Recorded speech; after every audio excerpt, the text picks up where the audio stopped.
Hello guys, स्वागत है आपका अपने YouTube channel learn with Aarti ma'am में।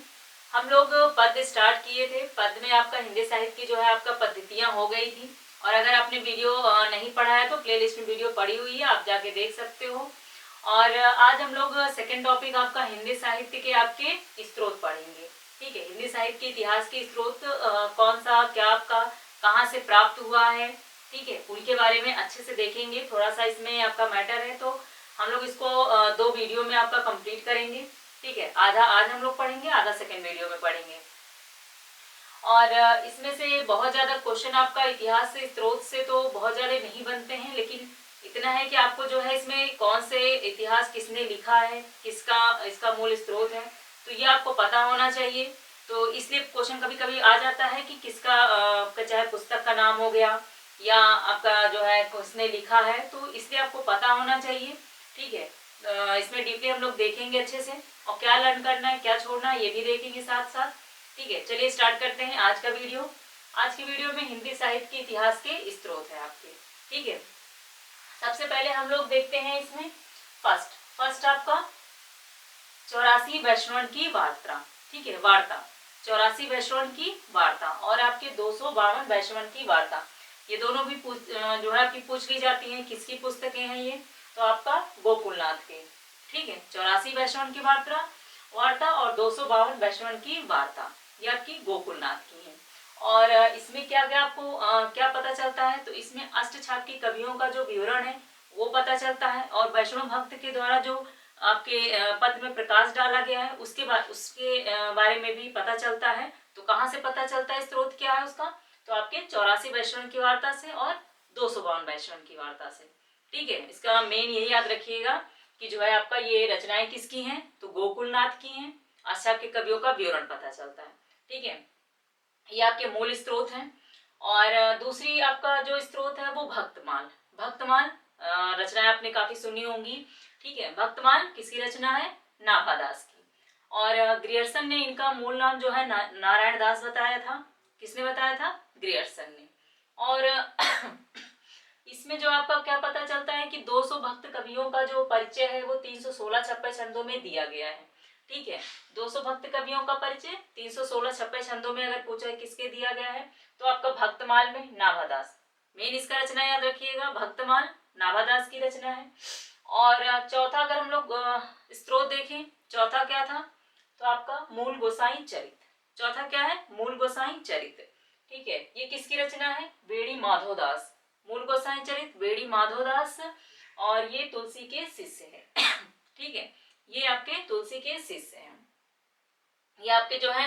और पांचवा देखिए तो भक्त नामावली। पांचवा कौन सी है, भक्त नामावली। ये आपकी रचना ध्रुवदास की है। 116 भक्त कवियों का इसमें संक्षिप्त जीवन पता चलता है, संक्षिप्त जीवन चरित पता चलता है इसमें। ठीक है, भक्त नामावली आपका ध्रुवदास और 116 भक्त कवियों का बारे में पता चलता है। और छठवा आपका मूल स्रोत क्या है, कविमाला। छठवा कौन सा है, कविमाला। ये रचना किसकी है, तुलसी की है। 74 कवियों की कविताओं का इसमें आपका संग्रह मिलता है। 74 कवियों की कविताओं का संग्रह आपका किसमें है, तो कविमाला में। मेन इसका जो आपको याद करना है वो आपको 200 वैष्णव की वार्ता और आपके 84 वैष्णव की वार्ता गोकुलनाथ की, भक्तमाल नाभादास की, मूल गोसाई चरित बेड़ी माधोदास, भक्त नामावली ध्रुवदास और कविमाला तुलसी। मेन इनके नाम पहले याद रखिएगा। ठीक है, ताकि अच्छे से आप याद कर सके। आगे हम लोग देखते हैं इसमें आपका सातवां जो स्रोत प्राप्त हुआ, क्या था सातवां, तो आपका कालिदास हजारा। कालिदास हजारा ये आपका सातवां स्रोत था। सातवें में आपका जो है कालिदास हजारा किसने लिखा है, तो कि कालिदास त्रिवेदी की रचना है। ठीक है, इसके रचनाकार कौन है, कालिदास त्रिवेदी। इसमें आपका क्या पता चलता है, तो 212 कवियों की लगभग 1000 कविताओं का इसमें संकलन है। ठीक है, 212 कवियों का लगभग उनकी 1000 जो कविताएं हैं उसका इसमें संकलन मिलता है। और शिव सिंह सिंगर ने इसी के आधार पर शिव सिंह सरोज को लिखा था। ठीक है, इसमें से काफी स्रोत मतलब इन्होंने लिया था, तो आपका शिव सिंह सिंगर ने इसी के आधार पर शिव सिंह सरोज लिखा था। और आठवां की अगर हम लोग देखें तो सतकवि गिरा विलास। सतकवि गिरा विलास ये आपके इसके रचनाकार हैं बलदेव। इसके रचना कौन है, बलदेव आपके। इसमें आपके 17 कवियों की रचनाओं का परिचय है। ठीक है, 17 कवियों की रचनाओं का परिचय है। कुछ इसमें से इम्पोर्टेंट है, जैसे आपके केशवदास, चिंतामणि, बिहारी, मतीराम। केशवदास, चिंतामणि, बिहारी और मतीराम, ठीक है, ये आपके इम्पोर्टेंट है। तो इसमें 17 कवियों की रचनाओं का परिचय मिलता है और केशवदास, चिंतामणि, बिहारी, मतीराम इसमें से प्रमुख है जिनके बारे में इसमें पता चलता है। और इसके बाद हम लोग अगर 9वें की बात करें तो कवि नामावली। कवि नामावली, इसके रचनाकार कौन है? आपके सूदन जी हैं, ठीक है। कवि नामावली का केवल इतना याद रखिएगा कि इसके जो है आपके सूदन जी हैं। और 10वें की अगर हम लोग बात करें तो विद्वान मोद तरंगड़ी, ठीक है, विद्वान मोद तरंगड़ी। तरंगड़ी में इसके किसने लिखा है? आपका रचनाकार कौन है? तो सुब्बा सिंह, ठीक है, रचनाकार कौन है? सुब्बा सिंह। इसमें क्या पता चलता है? तो 46 कवियों की कविताओं का संग्रह है, 46 कवियों की कविताओं का संग्रह है। इसमें कुछ ऋतुओं का वर्णन भी किया गया है, जैसे षड्ऋतु वर्णन हो गया, नक्सिक वर्णन हो गया, दूती वर्णन भी इसमें आपका मिलता है। ये आपके इसके प्राप्त के स्रोत है कि उस समय जो है आपके षड्ऋतु, नक्सिक, दूती वर्णन भी इसमें आपका मिलता है। उसके बाद अगर हम लोग 11वें की बात करें तो राग सागरोद्भव, राग कल्पद्रुम, ठीक है, राग सागरोद्भव, राग कल्पद्रुम। ये किसके इसके रचनाकार कौन है? तो कृष्णानंद व्यासदेव, कृष्णानंद व्यासदेव इसके रचनाकार हैं। और ये आपके इसके कृष्ण के उपासक लगभग आपके 200 से अधिक कवियों की कविताओं का इसमें संकलन है, ठीक है। इससे आपके कृष्ण के उपासक 200 से अधिक कवियों की कविताओं का संकलन आपका जो प्राप्त हुआ है, तो आपका इसी से प्राप्त हुआ है, राग सागरोद्भव, राग कल्पद्रुम से। तो स्त्रोत हो गए जो आपके काफी आपको इम्पोर्टेंट पता होना चाहिए कि जो है कम से कम इसमें आपके जो रचनाएं हैं और उसके रचनाकार हैं, किसने लिखा है, ये आपको अच्छे से रटा होना चाहिए। बाकी बहुत ज्यादा इसमें अंदर से नहीं पूछेगा, ठीक है, कि किसके कहाँ प्राप्त हुए, बस आपको जो मेन पॉइंट है कि जो है आपको जैसे केशवदास, चिंतामणि, बिहारी, मतीराम, तो ये आपको थोड़ा सा याद रखने की जरूरत है कि सदकवि गिरा विलास से आपको इसमें इनके बारे में पता चलता है। और आपकी जो है जैसे षड्ऋतु वर्णन हो गया, नक्सिक हो गया, इन सब के बारे में आपको विद्वान मोद तरंगड़ी से पता चलता है, ठीक है। सुब्बा सिंह ने जो है जो लिखा है उससे पता चलता है। तो कुछ कुछ इंपॉर्टेंट जो आपको पता सब होना चाहिए, इस वजह से लिखा दिया जा रहा है। बाकी आपको जो याद करना है वो आपका किसके इसके रचनाकार कौन है, दिमाग में एकदम अच्छे से आपको बैठाना है। और बाकी इनके बारे में आपको पता भी सब होना चाहिए, ठीक है, इसलिए थोड़ा सा डिटेल आपको लिखाना जरूरी है, क्योंकि कुछ भी आजकल पूछा जा सकता है, तो आपको पता होना चाहिए।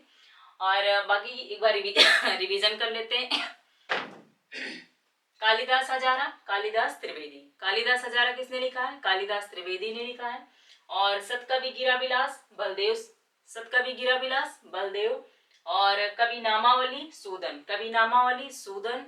और विद्वान मोद तरंगड़ी, सुब्बा सिंह, विद्वान मोद तरंगड़ी, सुब्बा सिंह हो गए। और आपके 11वें कौन है? राग सागरोद्भव, राग कल्पद्रुम, राग सागरोद्भव, राग कल्पद्रुम। जो इंपॉर्टेंट है आपके वही आपको लिखाए जाएंगे। आगे हम लोग देखते हैं इसमें आपका 12वां कौन सा है? आपका श्रृंगार संग्रह, श्रृंगार संग्रह रचनाकार कौन है? सरदार कवि, श्रृंगार संग्रह रचनाकार सरदार कवि आपके हो गए, ठीक है। इसमें आपको क्या पता चलता है? तो 125 कवियों की कविताओं का संकलन है इसमें, ठीक है, 125 कवियों का कविताओं का संकलन क्या है? श्रृंगार संग्रह, ठीक है, 125 कवियों की कविताओं का संकलन है श्रृंगार संग्रह। रचनाकार कौन है? सरदार कवि हो गए आपके। और रस चंद्रोदय इंपॉर्टेंट है, रस चंद्रोदय आपके ठाकुर प्रसाद हैं, रस चंद्रोदय ठाकुर प्रसाद, ठीक है। बुंदेलखंड के 242 कवियों की परिचय एवं उनकी कविताओं का संकलन है इसमें, मतलब इसमें जो है आपका लिखा गया है रस चंद्रोदय में, तो इसमें बुंदेलखंड के 242 कवियों का जो परिचय है और उनकी कविताओं का संकलन जो है इस आपके रचना में मिलता है रस चंद्रोदय में, ठीक है। रचनाकार कौन है? ठाकुर प्रसाद है आपके। और अगर बात करें तो 14 आपका कौन सा है? तो दिग्विजय भूखंड, 14 कौन सा है? दिग्विजय भूखंड। ये आपकी रचनाकार कौन है? गोकुल प्रसाद, ठीक है, इसकी रचना गोकुल प्रसाद है। और 192 कवियों की कविताओं का इसमें संकलन है, 192 कवियों की कविताओं का संकलन है इसमें, ठीक है, दिग्विजय भूखंड। और 15वें की बात करें तो भाषा काव्य संग्रह या काव्य संग्रह जिसे कह सकते हो आप, ये भी इंपॉर्टेंट है, भाषा काव्य संग्रह या काव्य संग्रह महेश दत्त की है, ठीक है, रचनाकार कौन है? महेश दत्त।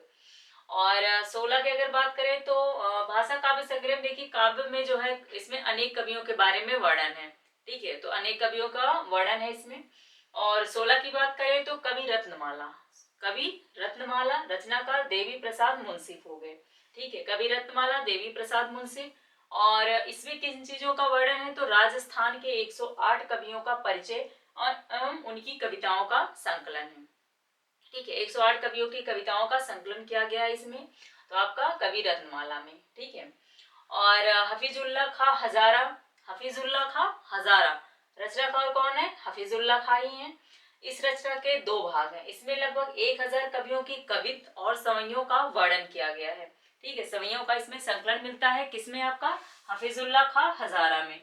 इस रचना के 2 भाग हैं, इसमें लगभग 1000 कवियों की कवित्व हो गया और सवैया हो गया, इसका संकलन मिलता है।